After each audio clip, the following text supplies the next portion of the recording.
to Matters Green Warriors. So tonight our green warrior is Nelly Gesare, who is a conservationist, and she focuses on recycling. When it comes to Matters glass recycling, she's an expert. She's been doing this for the last 6 years. So we're going to hear from her and what exactly Greenthing Kenya does. That's the name of a company, and how, you know, it is when it comes to this conservation space, when it comes to recycling, what exactly the challenges are. So she gave us a breakdown and an insight into her life. Let's take a look at that.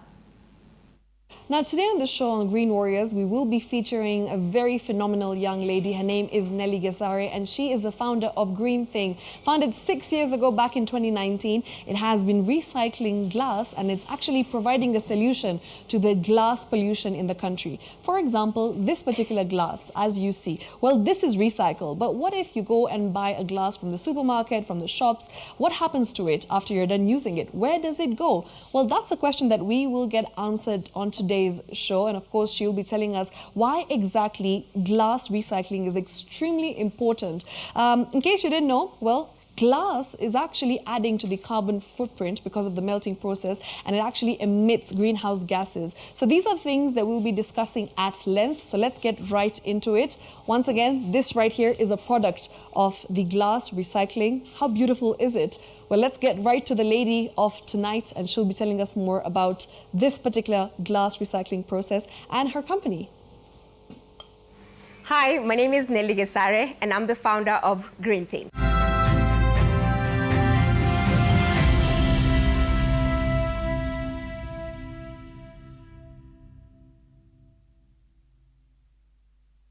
I'm sitting with the founder of Greenthing. Her name is Nelly Gesare, and she's going to be talking to us about how important it is to have a business here in Kenya, but not just any kind of business, a business that focuses on sustainability and recycling. So let's get right into it. Hi Nelly, how are you today? Hi Shiksha, it's good to have you guys here. Thank you so much. It's lovely to be here. What a wonderful workshop. Karibu. I mean, I'm looking at all the things that you're doing, and it's just phenomenal. It was about time to have a sort of business that demonstrate what we need to do in terms of sustainability, but also waste management. And to see Greenthing turning from just an idea, a TV show, and now a brand that sells, manufactures and sells products. It's a whole full circle for you, because like coming from just an idea of a TV show to now getting interviewed by a TV show that also focuses on sustainability, it's amazing, because now we're interviewing you. And we're passing your message on to the world to see about all the great things that you're doing. So Nelly, 6 years, this business idea has been, you said even longer than 6 years, since? Even the name, Greenthing, was supposed to be a TV show. I had produced a TV series, 2 seasons, to showcase what sustainability means, to showcase how to live a life of dignity within planetary boundaries. And at that time, climate change lingo, sustainability lingo was so elitist. It was for specific people. I remember even when I was interviewing a few people, even for the pilot project, people were asking, do you work for the UN? Do you work for the UN? I'm thinking, no, it's actually not just for the UN to keep the environment clean. Amazing. Nelly, let's talk about the fact that we focus so much on plastic pollution, right? Almost all the information out there, almost all the conversations that we're seeing is mostly to do with plastic pollution, but we don't really know much about glass pollution. Why is that so? I think journalists need to amplify voices. I think storytelling is the power that we need to actually show people that change is possible, and it starts with you. Not just the big manufacturers, but the small actions that you take in your house. Let me take you a little bit back. I say that I started Greenthing because I felt climate change, environmental, sustainability lingo was so elitist. Even the research that was done, it was not created in a language that is palatable for people to take action on. No. Even the words that are still used today. Like some of the jargon that you hear, at times, if you are somebody who is outside of the industry, you have no clue of what sustainability is, and you don't really understand the phenomenon behind climate change, you can get very confused and lost. It's a lot of information. And I think we really need to come up with a way to package the challenge, but also the solution, so that people can take action. So, as I was saying, Greenthing was supposed to be a TV show. It was not possible at that time, and I agree. Now that I look back, I think it was too early. Yes. There wasn't enough product, there wasn't enough innovation, there wasn't enough awareness You were at that ahead of the time. game. You were ahead of your time. So I purposely came to Nairobi in 2009 to be a journalist. Wow. So I was very, very, very committed to creating stories. I remember my pilot was in Dandora dump site. It wasn't as big or as nasty as it is right now, but it was there. In 2015, I realized I'm not going to make any sense of this. So I went back to work because apparently people have to eat Of course. and clothe themselves. And I have children. At that time, I only had one child. So school fees was also waiting. And 2019, I decided to now curate the product or the new way of creating things that enable us to start conversations on sustainability. Okay. And that's when Greenthing was born. I remember even the name, I was thinking of using my nickname to name it, but I thought, look, this is bigger than me. There's no way I'm going to name it after me. So Greenthing then became, and I've always said this, I'm not selling products. I am first a journalist before a business person. The products we make from upcycled textile, Right. from waste, and then the glass that we blow, they are all meant to start conversations on what you and I and bigger corporations can do. Yeah, Yeah. definitely. And it's brilliant to see that you are actually able to make this happen now 6 years down the line. So Nelly, maybe you can take us to some of the challenges that you've experienced in this entrepreneurship journey, because the truth is that as an entrepreneur, you also said you're a mom, you need to provide for your family. You need to be able to put food on the table.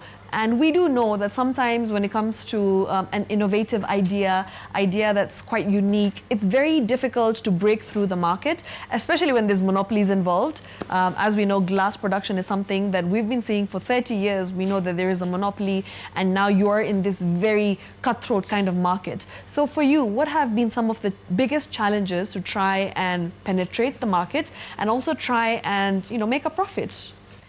There's so many challenges, given that I started way too early. And the first one is, of course, the policies around the products that we make, recycling. There are not enough policies to enable us to decarbonize the economy or decarbonize our home. Okay. There's not enough policies to create a leeway.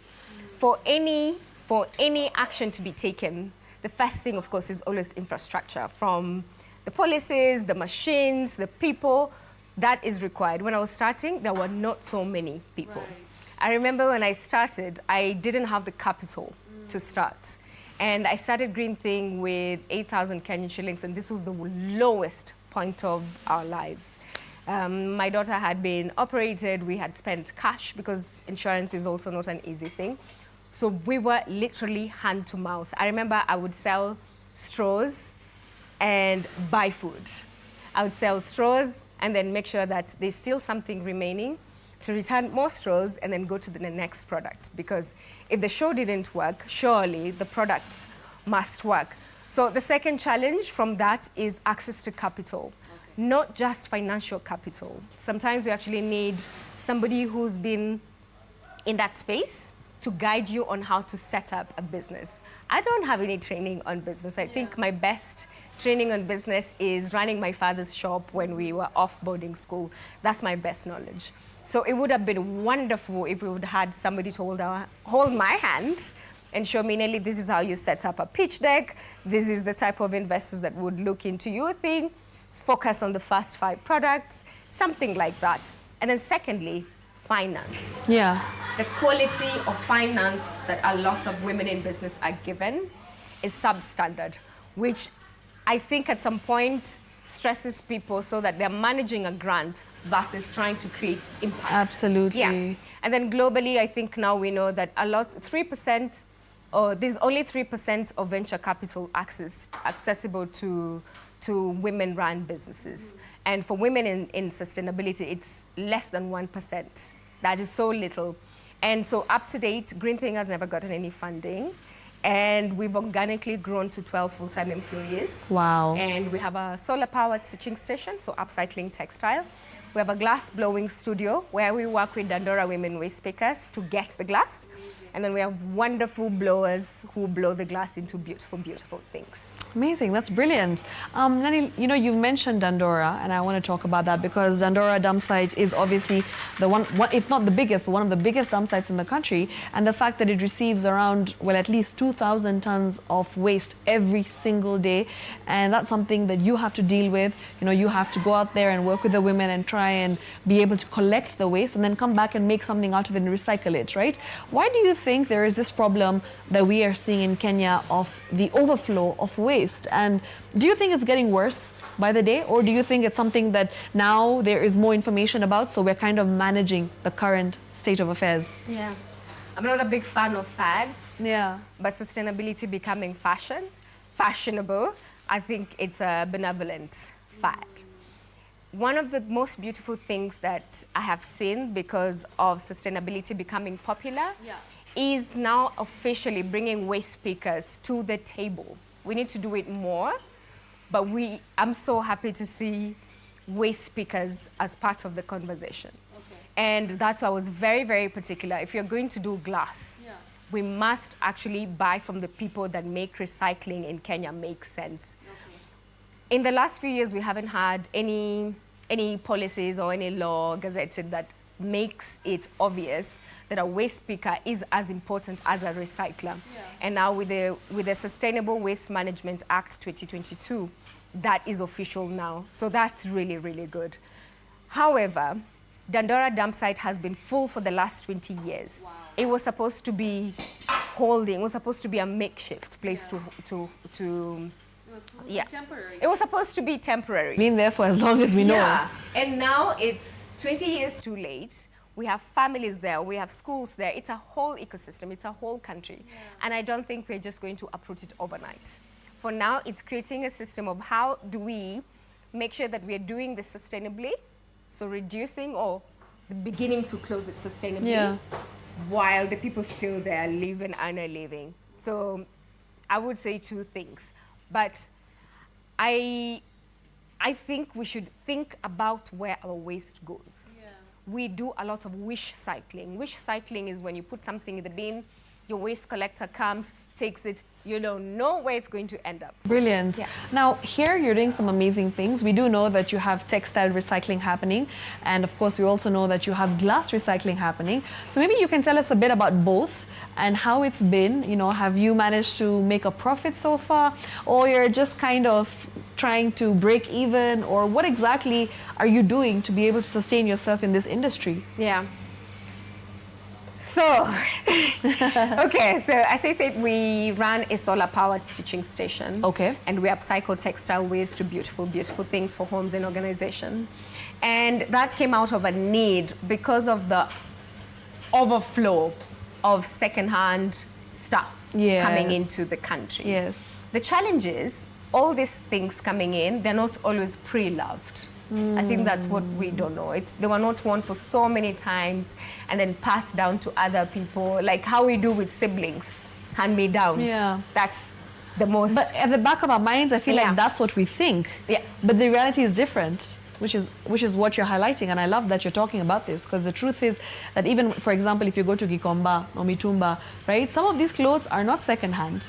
They're brand new. Yeah. Yeah. So we are still all wish cycling. Just throw it, hoping it will end up somewhere nice. And even some of the clothes that come in here, or any sort of textile, it's not purposely supposed to be sold. It's donation, but we've made a business out of it. It's waste trade, which is fine, because that's another way of looking at waste as a resource. But we need to have better systems and policies on what comes in. Okay. Over 40% of what we receive in Kenya, textile, it cannot be used. It cannot be worn. It's not converted to something useful like what we do. And that's a problem for us, because now we have a surplus of waste. Yes. And you see it in Nairobi River. Yes. I've done many videos of textile flowing in Nairobi River. And that partly because everybody's trying to cut to make something of what we've received. Yeah. The challenge is even the rejects from factories, it's coming here. Some of because it's fast fashion, a lot of clothes are produced based on a certain trend. I'll give you an example. I bought a top for my daughter. It was written trick or treat. but it was not October yet, it was not Halloween yet. So which means it was already produced, already won or not won, rejected, shipped to Kenya. It's already waste. So even some of the things we celebrate, it's actually a source of waste. Wow, interesting. And in Kenya, to think that there is waste generated from Halloween in Kenya is excessive. Yes. Okay, so as I mentioned, my first thing is to tell stories. Okay. And I can only tell stories through offering things that are functional. So the stitching station is supposed to look at the waste that comes in. Okay. We have wonderful tailors that look at it and design what we could possibly make from that, and then they stitch. Amazing. Up to now, I think we've done over 1,000 tons of textile waste. Wow, brilliant. Sold in form of totes, oven mittens, bags. We're experimenting with many things. Lunchbox bags, because some of the things we make are supposed to make it easier for people to shift from single use. Okay. So, yeah. So that's the textile waste. And then we have the glass. For glass, we're working with Dandora women waste pickers to collect the glass. We pay above market rate to make sure that we are actually living the word. I think a lot of people emphasize on the environmental aspect of sustainability and forget the social, which is stronger. Without people who represent the social strand of sustainability, we have nothing. So fair pay, a living wage, is one of the things that we uphold so much. It's not just cleaning the environment, but also the process of cleaning. Okay. How are the people who collect treated? What are they paid? Where do they live?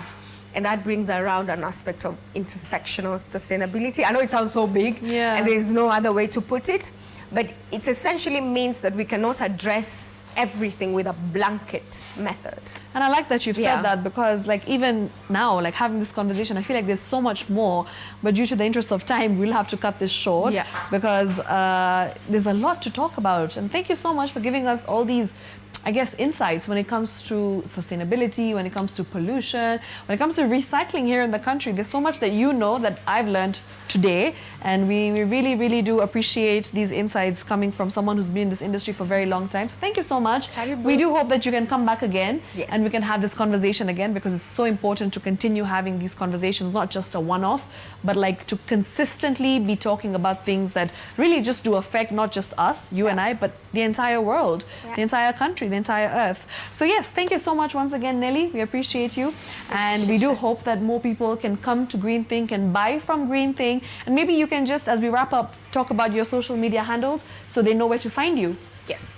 So we are available on greenthing.kenya, and I'm Forever Storyteller. I'm available on Nelly.Gesare.